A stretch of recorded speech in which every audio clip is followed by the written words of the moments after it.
And now we are official for our Sunday school class. Again, January 22nd, second to last Sunday of the month already. We are in the year 1703 BC. We'll be in Genesis chapter 30, if you'd like to find your way over there. We are in the age of the patriarchs. We are looking, as always, rightfully so, to the Word of God as our ultimate source and authority above all else. Getting some background information from Egyptologist David Roll and his writings on history, quote unquote, outside the Bible, how when corrections are made to the official timeline for some noticeable errors, all of a sudden, click, it lines right in line with everything the Bible says. Bible never had to change, of course. So kind of neat to see all that play out and understand the world that these people of the Bible were living in, the world that impacted them and their impact on that world.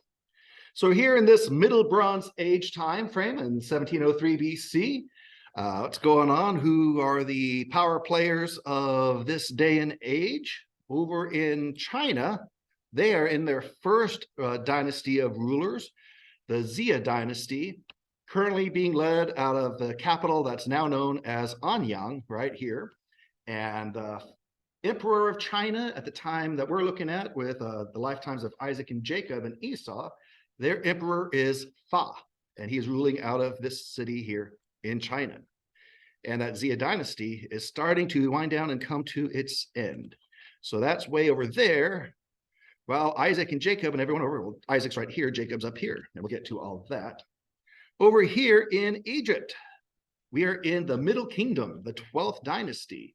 The pharaoh right now is a guy by the name of Senuseret II. He was brought in to co-reign with his father before he died, and now he is reigning solo after the passing of his father. Senuseret II, right here, we'll talk about this a little later on as we go. But this is one of the images I love to show because it's not just rocks and dirt. So some items from his time frame. We talked about this and how this, dating to about this year, 1703 BC, I think we actually ended class here. This shows travelers coming to Egypt, led by a guy named Abishai, good Bible name, some high priest with that name, and how these 37 caravanners coming from Canaan and Sinai, in that area, coming across to Egypt to trade. Here they're trading eye makeup coal, KOHL, the department store is named for that. And so, and we see there are many colored tunics and all that stuff. This is right in the time frame of Joseph, or just a couple of years before Joseph is actually born. These aren't the folks who brought Joseph. It's a little early for that. But just to show the difference here with the accepted chronology versus the revised chronology would have this be a couple hundred years earlier when you push further out and back in time.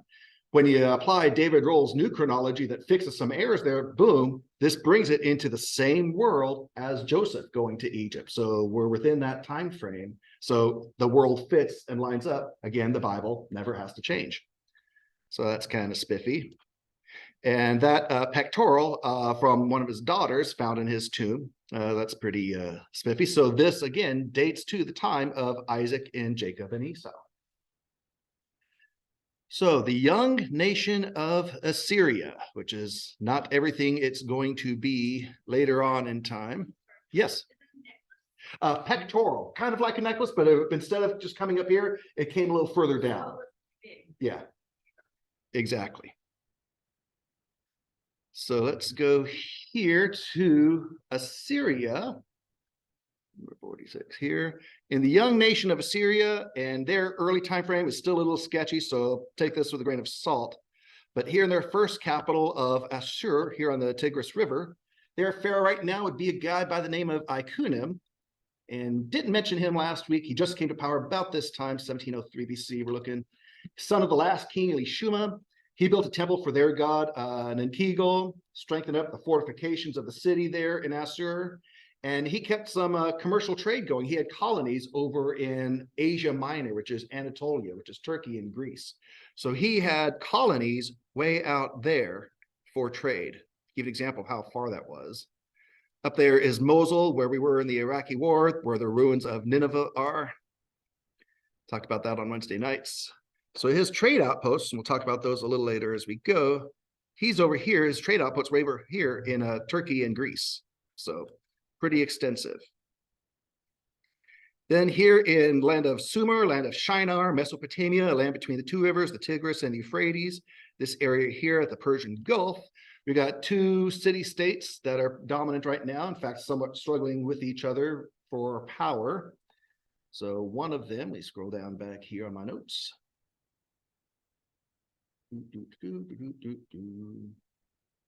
One of them is called Isin, and that's right here.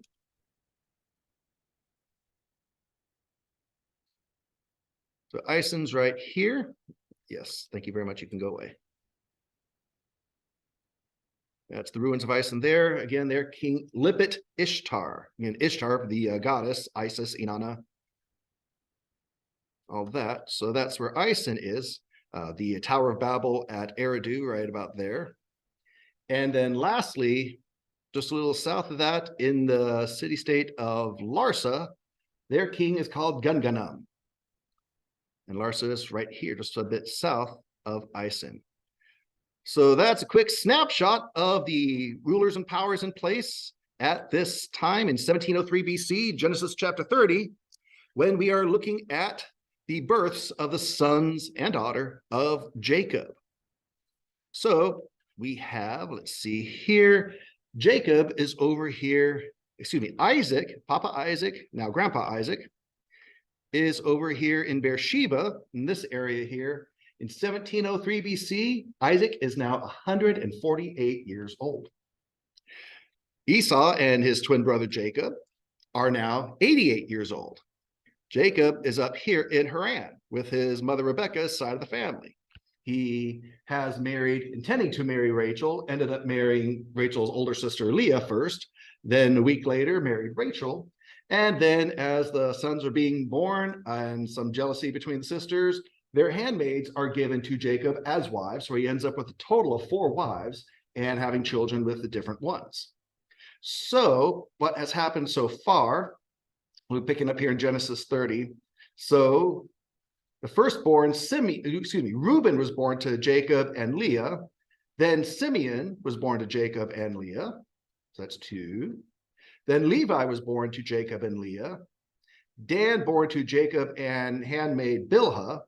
Rachel got upset because she wasn't having kids yet. Here, have my maid and it'll be like mine. Then Judah was born to Jacob and Leah. Judah is, again, 41st generation from Christ coming down through Joseph. And Judah is the 23rd generation of Adam.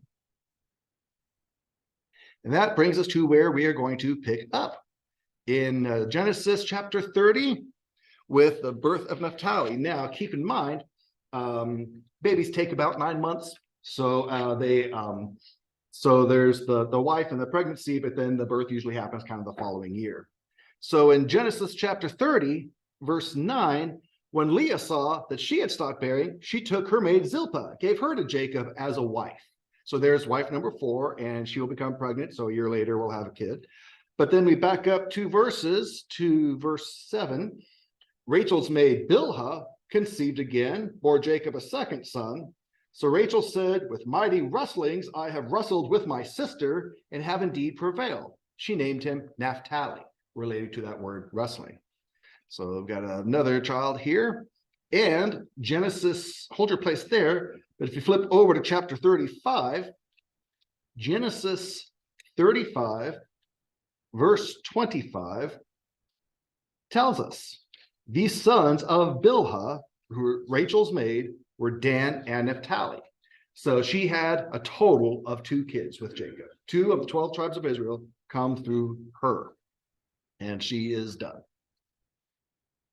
So that brings us to the next one, as the next maid, Zilpah, has been given to Jacob. So Genesis 30, verses 10 and 11. Leah's maid, Zilpah, bore Jacob a son. Then Leah said, how fortunate. So she named him Gad, relating to that word fortune. So now we have Gad in 1702 BC. Jacob is now 89 years old. And we have a very interesting story with this next one. So in Genesis 30, Let's pick up in verse 14. We're going to talk a little about this one. Genesis 30, verse 14. Now, in the days of wheat harvest, Reuben, who's 5 years old now, little 5-year-old kid, in the days of wheat harvest, Reuben went and found mandrakes in the field and brought them to his mother Leah. Then Rachel said to Leah, please give me some of your son's mandrakes. But she said to her, is it a small matter for you to take my husband? And would you take my son's mandrakes also? So Rachel said, therefore he may lie with you tonight in return for your son's mandrakes. When Jacob came in from the field in the evening, then Leah went out to meet him and said, you must come in to me, for I have surely hired you with my son's mandrakes. So he lay with her that night. God gave heed to Leah, and she conceived and bore Jacob a 5th son. So yeah, hey, Brother Joe, just in time. So that, yeah.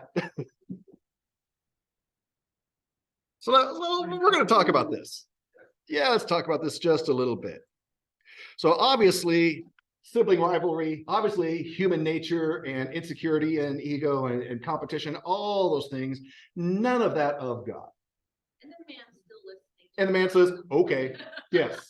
How many times do we see that, unfortunately, in the scripture? Yeah, all these things are going on with women, and men who are supposed to be that stability, that voice of reason say, okay. Yeah. So, mandrakes. What's a mandrake?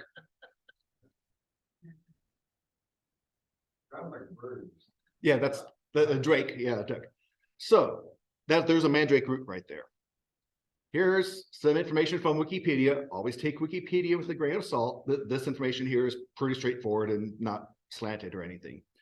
Because mandrakes contain deliriant, hallucinogenic tropane alkaloids, and the shape of their roots often resembles human figures, they have been associated with magic rituals throughout history, including present-day contemporary pagan traditions such as Wicca and Odinism.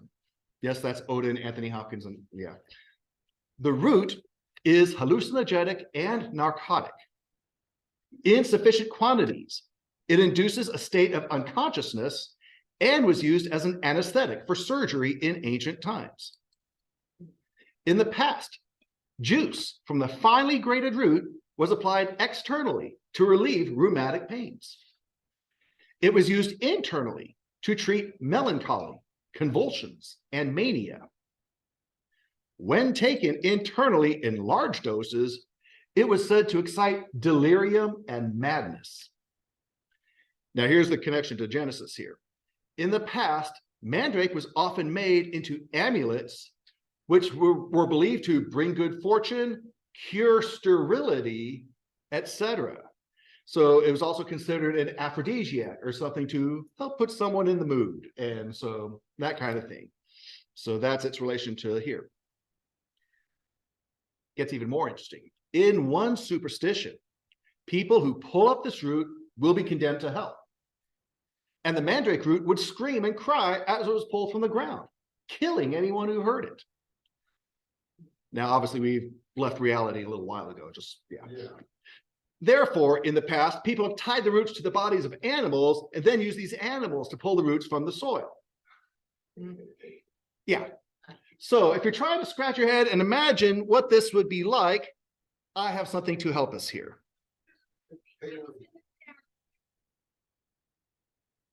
It's also quite dangerous. The mandrake. Yep. Yeah, that's where this comes from. I didn't know there was that. Yes. Yep. So here we are. This is a little educational video. This is a school. This is a lesson plan. Here we go. It's also quite dangerous. The mandrake's cry is fatal to anyone who hears it. Excellent. 10 points to Gryffindor. Now, as our mandrakes are still only seedlings, their cries won't kill you yet, but they could knock you out for several hours, which is why I've given each of you a pair of earmuffs for auditory protection. So could you please put them on right away? Quickly. Flaps tight down and watch me closely. You grasp your mandrake firmly. You pull it sharply outside of the pot.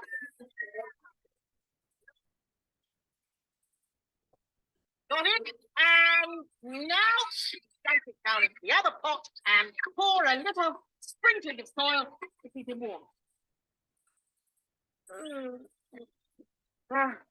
Longbottom's been neglecting his earmuffs. No, ma'am. He's just fainted. Yes, well, just leave him there. Right, on we go. Plenty of pots to go around.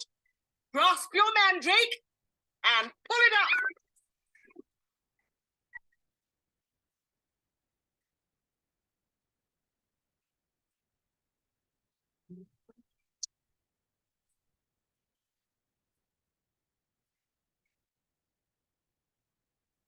So yeah,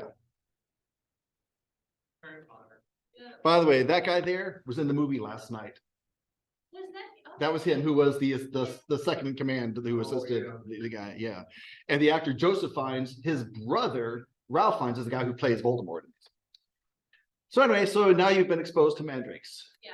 And yes, so Pastor Cooper has taught you how to be a wizard in Sunday school class. And yes, and you can put that on social media, et cetera, et cetera. Yes.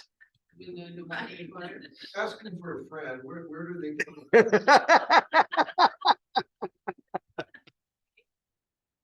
Love potion number 9. Yeah, let's see. So yes, Harry Potter and the Chamber of Secrets. Yes. Also, the ancient Greeks burned mandrake as incense. Yeah. So, because of this potency of mandrakes, they were like, ooh, fighting over it. Hey, well, fine, you can have the husband if I get some mandrakes tonight. So, out of that, we get this. There's no addiction there. Yeah. But the interesting thing is, because again, Leah is the one who's unloved, Leah is the one who's been rejected and kind of thrown under the bus in this whole arrangement. Verse 17 of Genesis 30 says, God gave heed to Leah. So we've always have to come back to God. And when all these different things are happening, there was something about Leah that God was honoring. She conceived, bore Jacob the 5th son. God gave me my wages because I gave my maid to my husband. So she named him Issachar, which relates to the wages. Yeah. Because it wasn't Leah that was bitter, it was Rachel. Yeah. Mhm. That couldn't get over the whole situation. Yeah. So, I mean, I'm not trying to play God here. Sure. But where he would honor Leah because her heart, he knew her heart. Mhm. Where Rachel was bitter, and I mean, if that was, why me? Why me? Mhm. You know, and I don't know, I try to put my own reality to it so I can understand it better, but I don't know, that's my thinking on God honoring in that situation. Sure. And we can see, and one of the most important things we can do in any situation or circumstance is put ourselves in each person's shoes. And imagine going through the experience, what you're told, what's done to you, all these different things. So Leah certainly was initially given the short end of the stick. You're not the one that's desired, but I'm going to sneak you, but I'm your dad and I'm going to sneak you in anyway. And because that's going to go over real well. And yeah, yeah, yeah, exactly. Doing what she was told, what the father wanted. Mhm. So here she is. She wasn't the one that was wanted. She's being forced upon Jacob anyway by surprise. He wakes up in the morning and, oh, by the way. And so that's not a recipe for good things. And so, and here she is where, because God saw she was unloved, God opened her womb, but not yet Rachel's. And so, and Leah actually said, and this is a heartbreak when she said, now Jacob will love me because I'm bearing him kids. And as I said, when we read through those verses, women, you are wonderful mothers, wonderful wives, but your identity is not being someone else's wife or someone else's mom. Your identity is daughter of the king, and your value is in that. Don't ever think you have to be something to someone else to be of value and of worth. Who you are to your God and king is utmost, first and foremost. And for us men, it's for us to honor and respect you as that. And so Leah had some hurt, if not bitterness, some definite hurt through, and maybe some bitterness with that, understandable if so, through all that experience. So then Rachel got insecure and jealous because now Leah's having kids and she's not. So here, take my maid. Okay, now there are 2 kids with the one maid. And then Leah stopped giving birth. Okay, now take my maid. Okay, because they've got to keep this thing going. And so, and then this with the mandrakes. And so, yeah, kind of a mess. It's interesting because Leah growing up not being the pretty sister. And Mhm. I don't have a sister, a blood sister. But I know I have friends that there's either skinny, one's skinny and gorgeous, and one's chunky and short like me, you know. But having to live under that or in that shadow of the gorgeous sister all those years, but then it gets Rachel kind of gets to see what that feels like. Yeah. Now, because God's blessing Leah Mm-hmm. and Rachel's barren. Yeah. And now, yeah, I would feel unloved as well if I was forced into, Leah obviously knew that he wasn't there, he was not in love with her. Right. He loved her sister. Mm-hmm. And, but Rachel got to feel or see or identify a little bit with what it feels like to live in your sister's shadow, Yeah. you know. So yeah, so grace and compassion and empathy and understanding all around would go a long way and save a lot of the crazy, stupid things we find ourselves doing. So yeah. So we're not done with birth and babies here. 1701 BC, we have the birth of Asher to Jacob, who's 90 years old now, and Zilpah, Genesis chapter 30, verses 12 and 13. Remember, Leah's made Zilpah. She bore Jacob a second son. Leah said, "Happy am I, for women will call me happy." So she named him Asher. And this is also in Genesis 35, verse 26. The sons of Zilpah, Leah's maid, Gad and Asher. So each of the two maids had two kids out of the 12 sons plus one daughter. That same year, we have the birth of Zebulun to Jacob, 90 years old, and to Leah. Genesis 30, verse 19. Leah conceived again and bore a sixth son to Jacob. Then Leah said, "God has endowed me with a good gift. Now my husband will dwell with me, because I have borne him six sons." So she named him Zebulun, which has to do with the dwelling and all that. So of the 12 tribes of Israel, for 12 sons, 6 of them are through Leah, the unloved. Half of the nation of Israel through Leah. This is also in Genesis 35, verse 23. The sons of Leah: Reuben, Jacob's firstborn, then Simeon and Levi and Judah and Issachar, and now Zebulun. Also over in First Chronicles chapter 2, the very first verse. First Chronicles chapter 2, verse 1. These are the sons of Israel: Reuben, Simeon, Levi, Judah, Issachar, Zebulun. And on from there we will go. So now, this brings us to the birth of Joseph. It's now Rachel's turn. Jacob is 90 years old, and 1701 BC, we are in Genesis 30, verse 22. It came about, I'm sorry, that's the wrong chapter. Back to chapter 30. Here we go. Genesis 30, verse 22. Then God remembered Rachel, and God gave heed to her and opened her womb. So she conceived and bore a son and said, "God has taken away my reproach." She named him Joseph, saying, "May the Lord give me another son." So Joseph is born in 1701 BC to his father Jacob, who's 90 years old, and Rachel's firstborn. So Jacob, with these kids, starts to begin to prosper. Pick up in verse 25. Gets a little interesting here.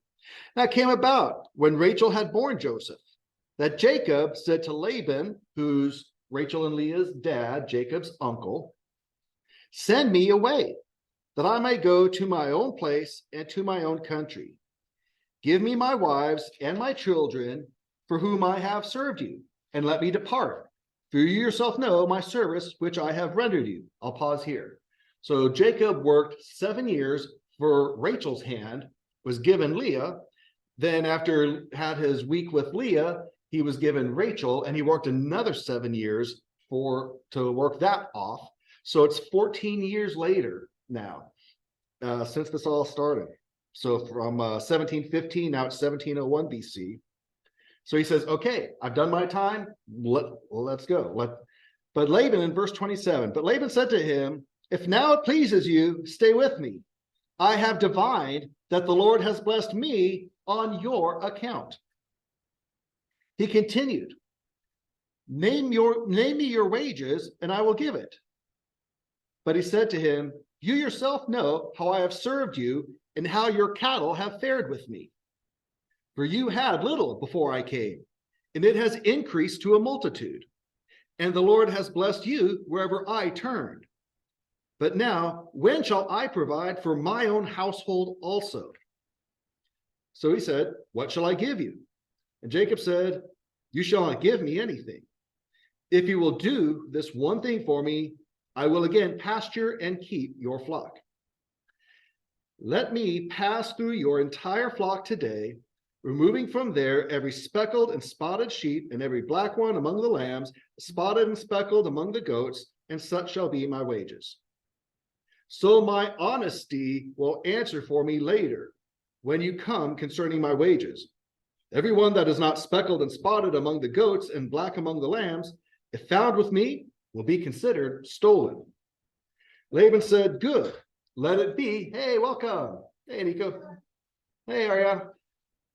So Genesis 30, verse 35, Laban, so he removed on that day the striped and spotted male goats and all the speckled and spotted female goats, every one with white in it, and all the black ones among the sheep, and gave them into the care of his sons.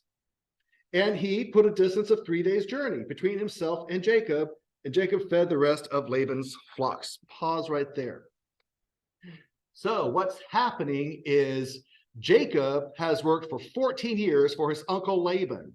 First, he worked 7 years for the hand of Rachel. He was given Leah. He worked another 7 years to actually get Rachel. So 14 years he's worked. Those 14 years are up. He's ready to go.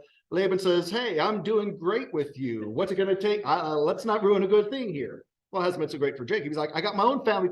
You see all these kids? I got my own family to take care of now. And so morning, welcome. Good to have you all. And so we're in Genesis chapter 30, where Jacob has worked 14 years for his wives, more than he bargained for. He's got 4 now, and lots of kids. And his uncle Laban says, don't take off too soon. Tell me what you want. Tell me what your wages will be. He says, well, let's do this. Let's take the spotted and the speckled and et cetera, and as those reproduce, any that come out spotted and speckled will be my wages. And any that are found with me that are not in that category, you can consider them to have been stolen from you. Those are yours. So that's the agreement, which sounds like kind of an interesting one. And we'll see what happens here with this. So 1701 BC, Genesis chapter 30, pick up in verse 37. So what did Jacob do here? See something right quick. Yeah, so Jacob took fresh rods of poplar and almond and plane trees, peeled white stripes in them, exposing the white which is in the rods. He set the rods which he had peeled in front of the flocks in the gutters, even in the watering troughs, where the flocks came to drink, and they mated when they came to drink. So the flocks mated by the rods, and the flocks brought forth, striped, speckled, and spotted. Jacob separated the lambs, made the flocks face toward the striped and all the black in the flock of Laban, and he put his own herds apart, and did not put them with Laban's flock. Moreover, whenever the stronger of the flock were mating, Jacob would place the rods in the sight of the flock in the gutters, so that they might mate by the rods. But when the flock was feeble, he did not put them in. So the feebler were Laban's, and the stronger Jacob's. So the man became exceedingly prosperous, and had large flocks and female and male servants and camels and donkeys. What just happened? Yeah. So, morning, welcome. So, Jacob's worked off 14 years. He's ready to go with his wives and kids. Uncle Laban says, what do I got to do to make you stay? And so he says, well, the spotted and striped, let's let those animals be mine, and you keep the nice looking ones, the pure ones. So okay. So then Jacob does something here. He takes these rods and peels some of the bark of them so they're all stripy. And when the ones he likes are having their romantic dinners and evenings, he lays these rods out in front of them at that time. But then when the weak ones come out, he takes the rod away. So, and apparently a result of that was that the strong ones gave birth to strong ones that were striped and spotted and things like that. And the weak ones came out pure looking, without the spots and speckles and all that stuff. So Jacob would end up with all the strong ones, and his uncle Laban would end up with the weak ones. Now, hitting the pause button here, that worked?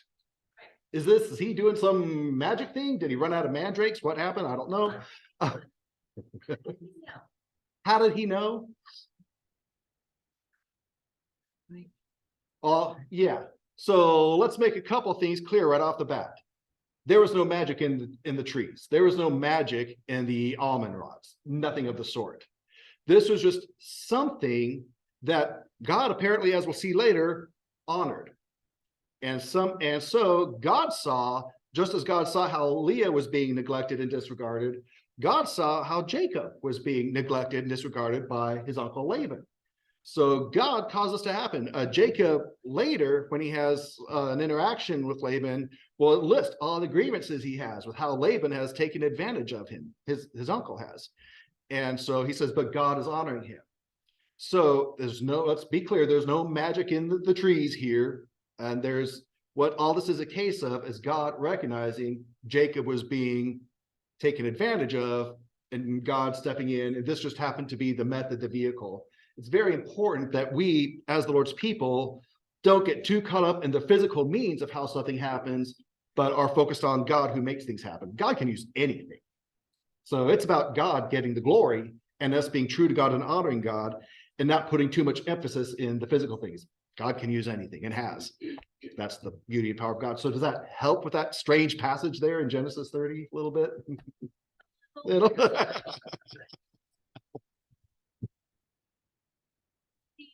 God speaking to him and saying, do this, that Right. God obviously showed him what he needed to do. Yeah. And he did it. Yeah. So there was obviously some kind of a conversation there between God and inspiration. Yes. Yes. Well, and that he was not committed, but he was faithful. Yeah. To do, even though he may thought that sounds crazy. Yeah. But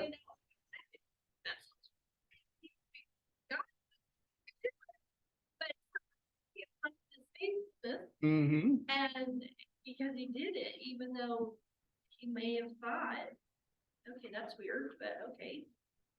Yeah. Yeah. Think about Gideon and the fleece.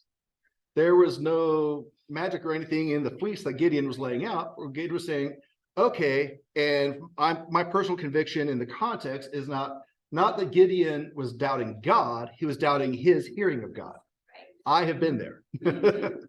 And there have been situations in my life, the call to the ministry was one of them, where I didn't use sheepskin. I put out a fleece of sorts. Okay, something that's not normally supposed to happen, God, just to make sure I'm hearing you. I'm not putting you to the test.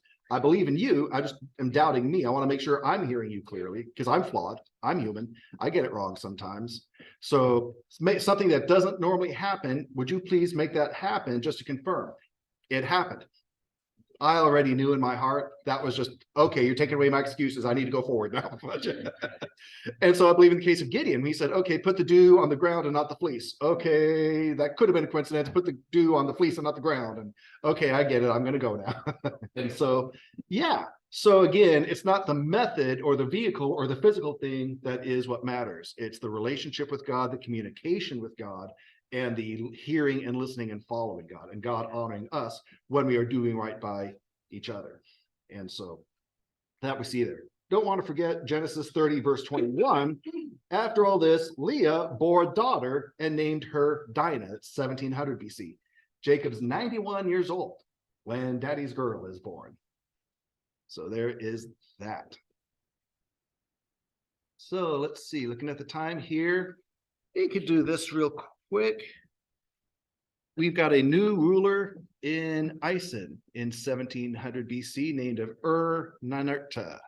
See, so he is over here in Isin.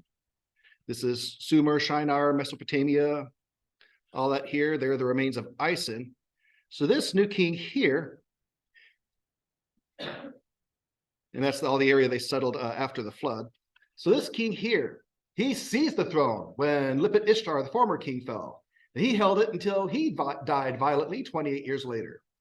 Now his name is Sumerian, coming from this area here, where the other kings before him, their names were Amorite, coming from the north up here. So he's a little more of a local guy.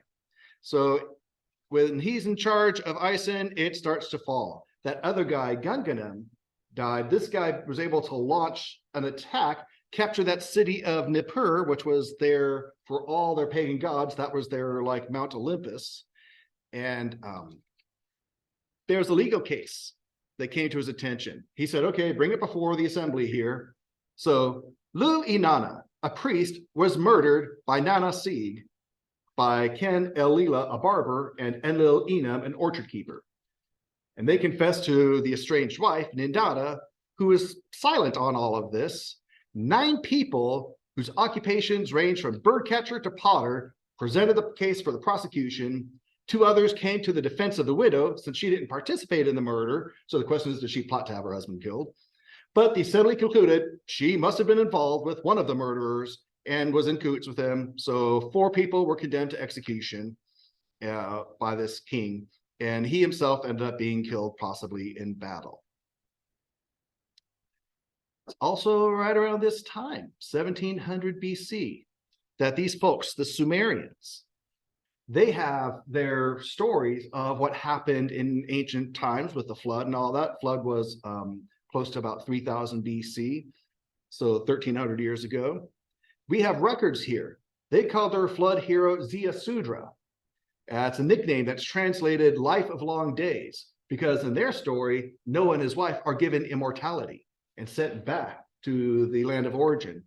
And so we have text from Nippur, that city up here. We have texts that date to right around this time that show this ancient story of the flood.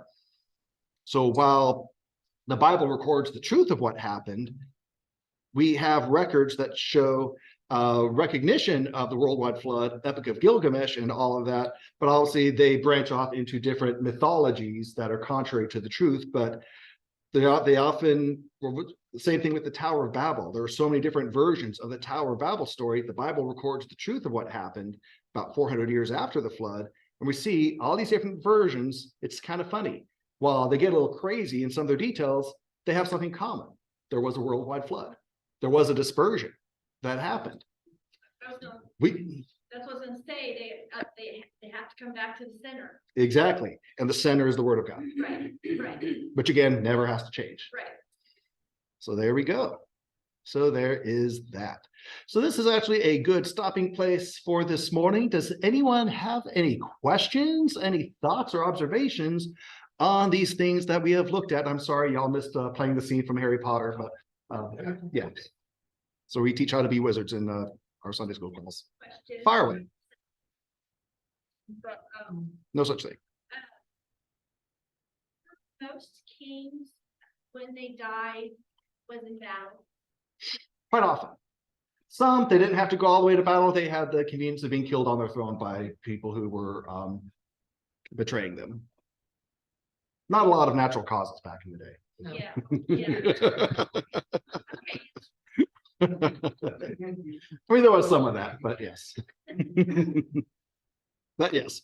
All righty, we will pick up next week with Jacob getting ready to depart with his family, and we'll have a new pharaoh in Egypt who will be the dad of the father-son pharaohs that Joseph deals with the years of plenty and years of famine. So anything else from anyone before wrapping up for this morning? Not, we'll go ahead and stop our share. Stop our recording.